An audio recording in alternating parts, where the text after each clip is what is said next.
13 নভেম্বরে অস্থিরতা সৃষ্টির চেষ্টা করা হলে সর্বোচ্চ সামর্থ্য দিয়ে তা প্রতিহত করবে সরকার।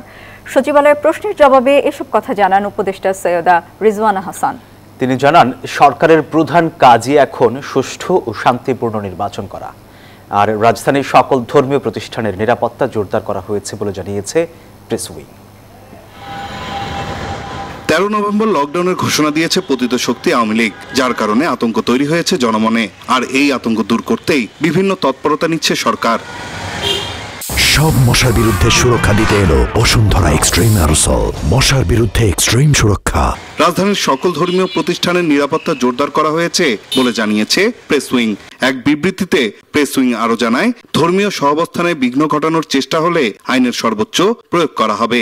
এর আগে ফেসবুক স্ট্যাটাসে প্রেস সচিব জানায়, কোনোভাবেই কার্যক্রম স্থগিত আওয়ামী লীগকে নাশকতা করার সুযোগ দেবে না সরকার। একই বিষয়ে কথা বলেন পরিবেশ, বন ও জলবায়ু উপদেষ্টা সৈয়দা রিজওয়ানা হাসান। বলেন, নানা জায়গা থেকে অস্থির করার চেষ্টা করতে পারে পতিত সরকারের লোকজন। সরকার সতর্ক আছে উল্লেখ করে রিজওয়ানা হাসান বলেন, জনগণের আতঙ্কিত হওয়ার কিছু নেই।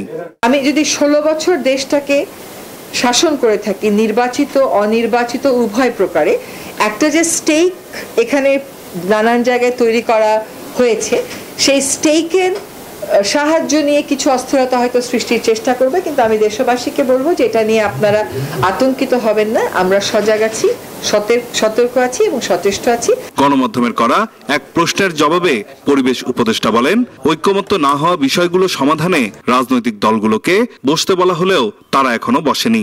আমাদেরকে সরকার হিসাবে যখনই এমন অস্থিরতা সৃষ্টি করার চেষ্টা করা হবে, তখনই আমরা আমাদের সর্বোচ্চটুকুন দিয়ে সেই অস্থিরতাটা নিয়ন্ত্রণের চেষ্টা করব।